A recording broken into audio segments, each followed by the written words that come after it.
নমস্কার বন্ধুরা, কেমন আছেন সবাই? আশা করি সবাই খুব ভালো আছেন।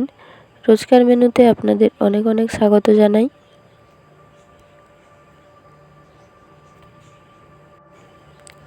সবসময় যেন বেগুন ভাজা, বেগুনি একই রকম রান্না খেয়ে খেয়ে বোর লাগে। তাই একদম অন্য ধরনের একটি বেগুনের রেসিপি ঝটপট বানিয়ে ফেললাম। আপনারাও এভাবে বাড়িতে তৈরি করে খেয়ে দেখুন, দারুণ স্বাদের হয়। একদম নিরামিষভাবে আমি রান্নাটা করব।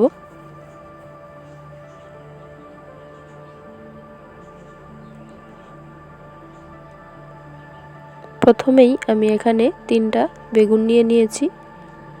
বেগুনগুলো কিন্তু নরম দেখেই নিতে হবে, এতে খেতে কিন্তু স্বাদটা ভালো লাগে। বেগুনগুলোকে আমি কেটে নেব। দেখুন, বেগুনগুলোকে আমি একটু বড় বড় করেই কেটেছি, আর যেই সাইজে বেগুনগুলো কেটেছি আমি সেই সাইজেই দুটো বড় সাইজের আলু কেটে নিয়েছি। কেটে নিয়ে আমি ভালো করে ধুয়ে পরিষ্কার করে নিয়েছি।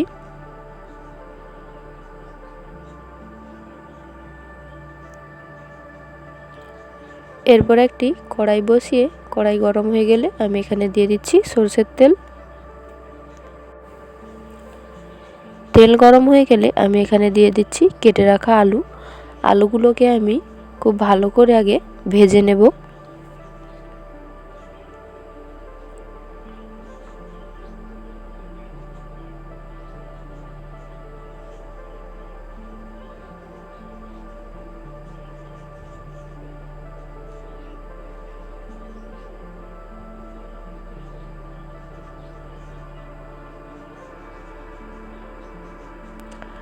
আলুগুলোকে আমি তেলের মধ্যে কিছুক্ষণ নেড়ে নিয়ে এখানে দিয়ে দিচ্ছি আলুর পরিমাণে লবণ।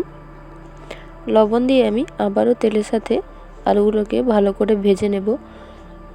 আলু ভাজার সময় লবণ দিয়ে দিলে আলুর মধ্যে লবণটাও স্বাদ মতো এসে যায়, আর আলুগুলো কিছুটা ভাজাও হয়ে যায়, ভালো করে সেদ্ধও হয়ে যায়।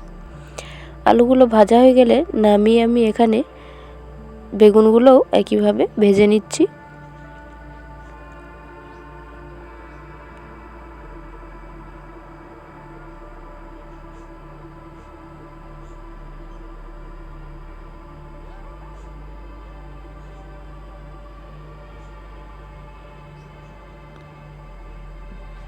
বেগুনগুলো কিন্তু একটু মোটা মোটাই কাটতে হবে, নইলে নরম হয়ে গলে যেতে পারে। বেগুনের মধ্যেও আমি স্বাদমতো লবণ দিয়ে আবারও কিছুক্ষণ ভেজে নেব।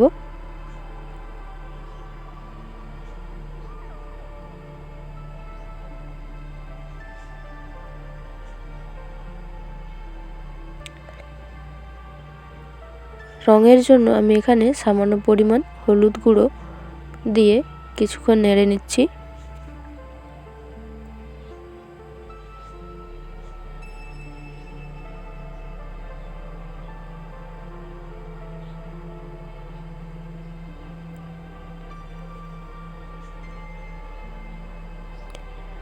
বেগুনগুলো ভাজা হয়ে গেছে, এখন আমি এগুলো তুলে নিচ্ছি।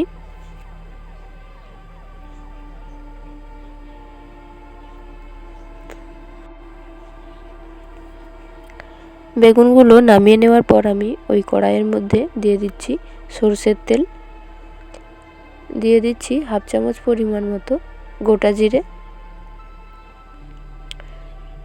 জিরেগুলো আমি কিছুক্ষণ ভেজে নিয়ে এখানে দিয়ে দিচ্ছি একটা বড় সাইজের টমেটো কুচি।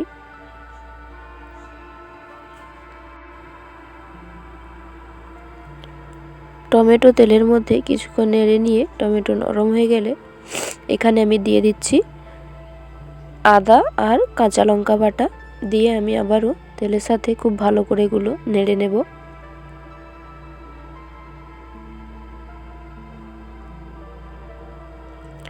এরপর দিয়ে দিচ্ছি আমি 1 চামচ পরিমাণ লঙ্কার গুঁড়ো, হাফ চামচ পরিমাণ হলুদ গুঁড়ো, আর মশলার পরিমাণে আমি লবণ দিয়ে সব কিছু আমি একসাথে আবার ভালো করে কষিয়ে নিচ্ছি।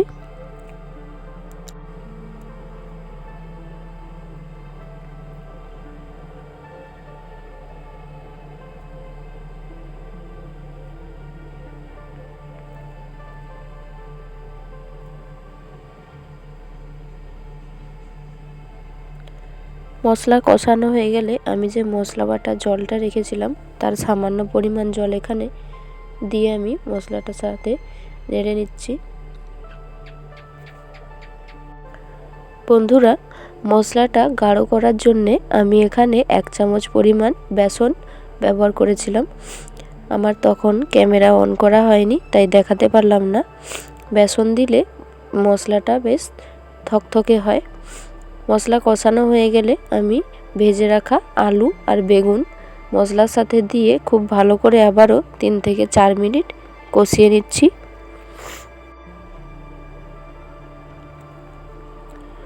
মশলার সাথে আলু আর বেগুনগুলো খুব ভালো করে কষিয়ে নেব আর গ্যাসের আঁচটা মিডিয়ামে রাখবো, এতে আলুগুলো সেদ্ধ হয়ে যাবে।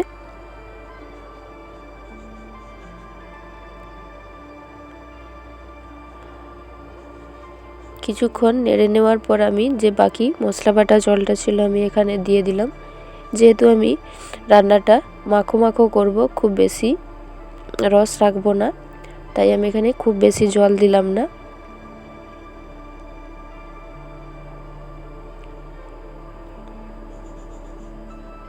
দেখুন একদম মাখো মাখো হয়েছে আর আলুটাও খুব ভালোভাবে সেদ্ধ হয়ে গেছে। এখন আমি সামান্য পরিমাণ গরম মশলা গুঁড়ো দিয়ে কিছুক্ষণ নেড়ে চেড়ে নামিয়ে নেব।